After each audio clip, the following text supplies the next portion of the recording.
Stay order म्हणजे काय? Stay कसा मिळतो? स्टे मिळण्यासाठी किती वेळ लागतो? हा असा विषय आहे ज्याबद्दल समाजात प्रचंड गैरसमज आहेत. अनेक लोकांना वाटते की कोर्टात अर्ज टाकला आणि दुसऱ्या दिवशी स्टे मिळाला. काही लोक तर स्वतःला कायद्याचे तज्ज्ञ समजून सांगतात, माझा वकील आहे, उद्या स्टे घेऊन येतो. पण प्रत्यक्षात कोर्टाचा स्टे हा काही खेळ नाही. कोर्ट कोणाच्याही सांगण्यावरून किंवा भावनिक गोष्ट ऐकून स्टे देत नाही. स्टे म्हणजे न्यायालयाने दिलेला असा तात्पुरता आदेश ज्यामुळे एखादी कृती काही काळासाठी थांबवली जाते. यामागचा उद्देश असा असतो की अंतिम निर्णय होईपर्यंत कोणाचेही अपरिवर्तनीय नुकसान होऊ नये. सर्वप्रथम स्टे म्हणजे नेमके काय हे समजून घ्या.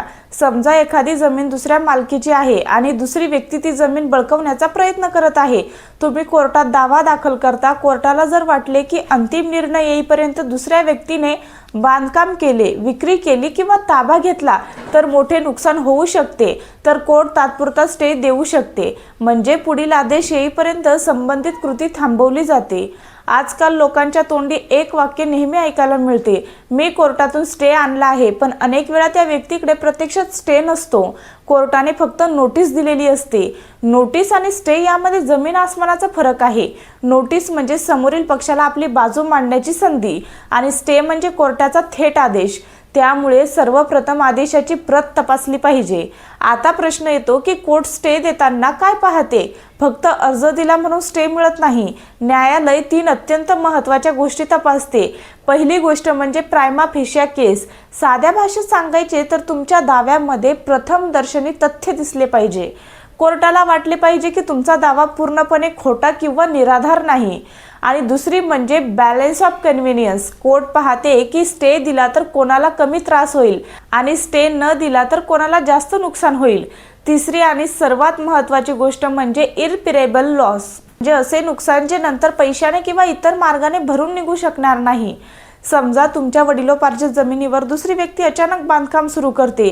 तुम्ही कोर्टात जाता. जर बांधकाम पूर्ण झाले तर नंतर ते तोडणे, ताबा मिळवणे आणि हक्क सिद्ध करणे खूप कठीण होऊ शकते. त्यावेळी कोर्टाला वाटू शकते की तात्पुरता स्टे आवश्यक आहे.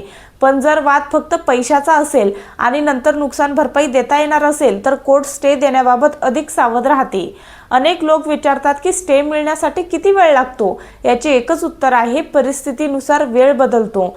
जर प्रकरण अत्यंत तातडीचे असेल आणि कोर्टाला प्रथम दर्शनी गंभीर अन्याय दिसत असेल तर काही वेळा त्याच दिवशी किंवा काही दिवसात तात्पुरता आदेश मिळू शकतो. याला एक्स पार्टी स्टे असे म्हणतात, म्हणजे समोरील पक्षाला न ऐकता तात्पुरता आदेश. पण हे अपवादात्मक प्रकरणांमध्ये होते. प्रत्येक अर्जदाराला स्टे मिळत नाही. बहुतेक प्रकरणांमध्ये कोर्ट प्रथम नोटीस काढते, समोरील पक्षाला उत्तर दाखल करण्यास सांगते.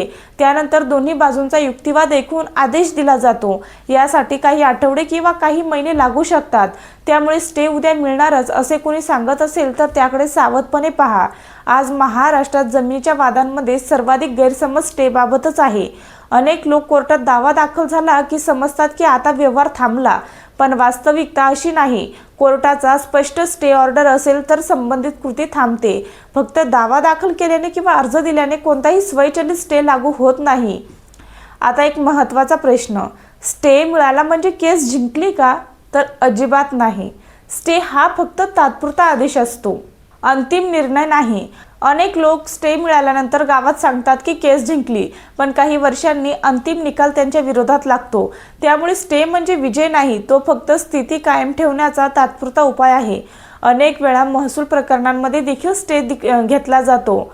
उदाहरणार्थ फेरफार नोंद, वारस नोंद, जमीन वाटप, अधिग्रहण किंवा इतर प्रशासकीय निर्णयांविरुद्ध अपील दाखल करून स्थगिती मागितली जाते. परंतु प्रत्येक अपीलसोबत स्टे मिळतोच असे नाही. संबंधित प्राधिकरणाला कारणे पटली तरच स्थगिती मिळते.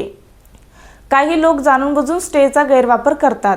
त्यांना माहिती असते की त्यांचा दावा कमकुवत आहे, तरीही वर्षानुवर्षे समोरील व्यक्तीला त्रास देण्यासाठी स्टे मिळवण्याचा प्रयत्न केला जातो. न्यायालय अशा प्रकरणांकडे आता अधिक कठोरपणे पाहतात. खोटी माहिती देऊन किंवा महत्त्वाची तथ्य लपवून स्टे घेतल्याचे सिद्ध झाले तर कोर्ट स्टे रद्द करू शकते आणि काही वेळा खर्चही लावू शकते. स्टे मिळण्यासाठी कोणती कागदपत्रे महत्त्वाची असतात? सर्वप्रथम तुमच्या हक्काचा प्राथमिक पुरावा आवश्यक असतो.